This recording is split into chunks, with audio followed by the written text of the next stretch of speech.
Hi there guys, hope everyone's keeping well. As you can see today, we are having a look at Warlock of Firetop Mounting. Steve Jackson game, based on the Fighting Fantasy books by Steve Jackson and Ian Livingstone. This is a game that I wasn't aware of when I was younger. Didn't know it existed. Only sort of really learnt about it in the last maybe 10 years or so. I saw a couple of YouTube videos about it from different people that I watch, and then I thought, right, that is a game that I need to get for my collection. It's based on the obviously it's made by Games Workshop. So it's around the same, the box is exactly the same size as like Dungeon Quest, the first edition Talisman, all those sort of games that they brought out back then, like Chainsaw Warrior, Fury of Dracula. There was a 2000 AD Judge Dredd game, Doctor Who. They brought out all those sort of bookshelf style boxes that all fitted together. Same size. So yeah, it's one of those. But like I said, didn't know it existed back in the day. Excuse me, sorry. But I was just happened to be flicking through eBay like I do most of the time, and came across this copy. It is not 100% complete. It's just missing a couple of tokens, but other than that, it is in really good condition. The box is lovely, the board's lovely. Like I said, everything's in really good condition. So I've just thought today we'll have a quick look at the components and what's in the box. I'm still learning the rules. It only came on Friday. I got it in the post, and this is the first time I've actually had a chance to get it out of the box and have a look at everything. So I don't know how to play the game just yet. Still reading through the rule book, and I'm gonna watch a couple of videos on YouTube on how to play. But I just thought we'd have a little look because the artwork's lovely, the components are lovely. Like I said, the board is brilliant. I'll get that out of the way and show you. So the board comes in 6 pieces, like a jigsaw, like most of the games that did back in that day. The other one I've got is Dungeon Quest, which comes in 4 big sections. I was going to do a video of Dungeon Quest, but halfway through, obviously because I film on my phone, halfway through, doorbell rang, dog started barking, got interrupted, and then had to start from scratch. And I was already like a good 20 minutes, 25 minutes into the video, so I thought, you know what, I'll have to do this another time. And I just haven't got around to doing it yet, so I do need to do a review of Dungeon Quest. But so here's the characters.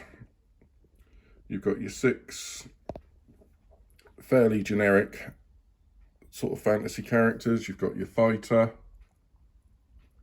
like a knight there. Then you've got your ranger or elf. Then we have our dwarf with his chunky axe. And our barbarian. And then we have wizard. And last one is our healer or cleric character. And looking at them, when I first opened the box, I thought, oh my god, these are so tiny. Absolutely diddy, smaller than the other models that sort of came out in that era, because I know the Dungeon Quest characters are sort of 28mm, but then I compared it to a model I've got here, because I'm just in the middle of painting my Blood Bowl characters. I actually popped one of the Blood Bowl characters next to him, and they are actually the same scale.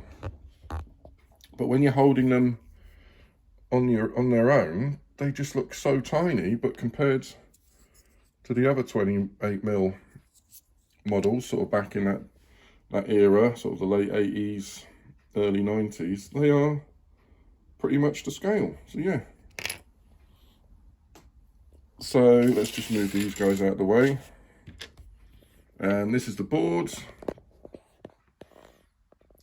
Lovely artwork that you expect from sort of the mid to late 80s going into the 90s.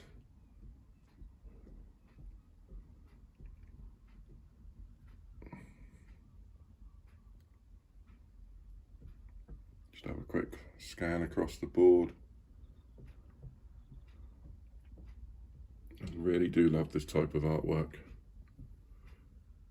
And obviously because it's based on the fighting fantasy novels and that, it's, I mean, I always loved the fighting fantasy. I've been reading those books since I was about 10 years old. In fact, I think I started reading fighting fantasy around the same time as I started reading Terry Pratchett. So that is why I sort of really love this type of artwork and style of fantasy. It really does hold a sort of a special place in my heart, sort of thing. This is why I love like the vintage hero quests and those sort of games as well, because of the style and the artwork and the components. It's all just awesome, really, isn't it? It's fantastic. So this is the game board. Like I said, I'm not too sure about the rules yet, still learning those. They come with a huge stack of tokens. I think there's, like I said, I think there's maybe about 10 tokens missing, but that doesn't really affect the gameplay, so that's not going to stop me from playing. You've got these 6 maze cards up here, which I do know about, because I remember these from a video I watched. So you pop these cards down and that they're sort of random, and you have to make your way through the maze. So if I like flip that one over, that one's no good at all. So let's flip that one over. Oh, there you go. So that one takes you around, and then you'd have to go all the way around and do that. What else have we got? We've got the character sheet, like the reference sheet here. There's still about half left. I think originally it came with about 50, and there's still about a good 20 odd left on this sheet, which I'm really pleased with. But then again, I can also photocopy some and then just leave this sheet intact and use the photocopies. But you've got your traditional skills, stamina, luck, equipment list, gold, everything there. And then all your monster encounter boxes, tick off the monsters you've encountered. This is your key challenge checklist, which I haven't properly learnt about yet.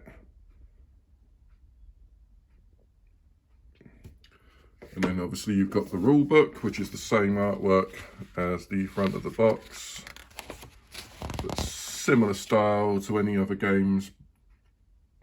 It's sort of a white background with a different coloured text. So this one is blue. Like I said, I think Dungeon Quest is red with a white background, if I remember rightly. And a lot of the games from back in that era had the same style of rule book. So it's pretty much, mainly, it's all just text, unfortunately, until you get to the very last page, when it shows you about the Warlock's maze. And then there's a little bit on secret passages and rooms there. But apart from that, it is all just text writing. And we have the reference section. So monsters, special encounters,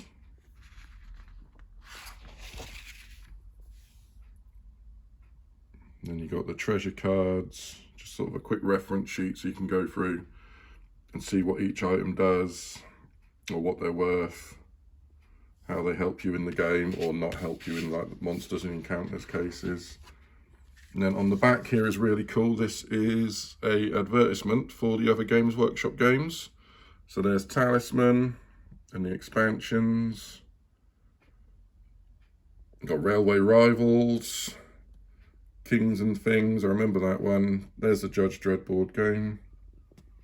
Blood Royale, Superpower, I don't remember that one, Battle Cars, Doctor Who, Cosmic Encounters, and Warrior Knights. And Dungeon Quest isn't on here, but I think Dungeon Quest came out after this. If I remember rightly, this was 86, this game came out. I think Dungeon Quest was 87. I'll have to double check that. And then the other little thing that came in was just this cover of Warlock, the Fighting Fantasy magazine. It's only the front cover, unfortunately, not the whole magazine, which would have been awesome. But yeah, obviously whoever had this game before, obviously had cut this out for some reason. Maybe they were going to subscribe and send in their little voucher, but obviously they didn't get around to it. But yeah, that's cool. Oh God, remember when magazines used to be that price? I wish we could go back to those days. That'd be absolutely awesome. But yeah, that's a cool little thing to have in the pack. So yeah, this is Warlock of Firetop Mountain. I mean, it's a basic game. You start, from what I have gathered from the videos I have watched, you start at your entrance, you roll your little dice, moving around, going into rooms. Certain rooms have fixed encounters, like the moneylender here, there's a larder here, the dragon's lair, gambling hall, and then there's two more, yeah, Fountain of Life and the Warlock study. They're all fixed encounters, but then I think as you go into the other rooms, you obviously either pick from the treasures or the encounters, or maybe you have an encounter, then you collect a treasure. I mean, like I said, I'm not too sure yet. Need to read through properly. But yeah, so your main objective is obviously to get all the way through the dungeon, get up through the maze, and then get to the Warlock study and defeat the Warlock of Firetop Mountain. That is basically it. Like I said, nice little game. Love these minis. They're really cool. Really cool models. Not sure if I'm going to paint them up or not. Oh, I keep falling over. Might have to put them on slightly bigger bases, I think, because these tiny little bases are a little bit, yeah, a little bit wobbly. So I might have to put them on slightly bigger bases so they don't keep falling over. But there you go. This, like I said, this is a game that I didn't know about, but because it's Fighting Fantasy and it's Vintage Games Workshop, it's one that I had to get for the collection. Yeah, well, really pleased. Can't wait to actually start playing it. So there you go. Probably not the most interesting of videos for you guys, but it's just, I like to talk about this stuff, and if people like to listen to me talking about this stuff and look at this stuff, then, well, thank you very much for enjoying my videos. Much appreciated. So I look forward to seeing you guys next time. Not too sure what my next video is going to be about. Still working on the Masters of the Universe. I'm going to start painting up the character expansions for that as I finish the main characters and start working on the scenery. Still working on Castle Grayskull. And like I said a minute ago, I've just started painting some Blood Bowl. 3rd edition teams. I'm starting to paint the humans, and then I'll be painting the orcs because I want to get a few games of Blood Bowl in. And I'm also working on a little bit of scenery to sort of go around the edge of the pitch for that. So yeah, I'll be doing a video on that soon as well. But I've been rambling on far too long. So thank you so much for watching. You guys take care, and I'll see you soon. Bye-bye.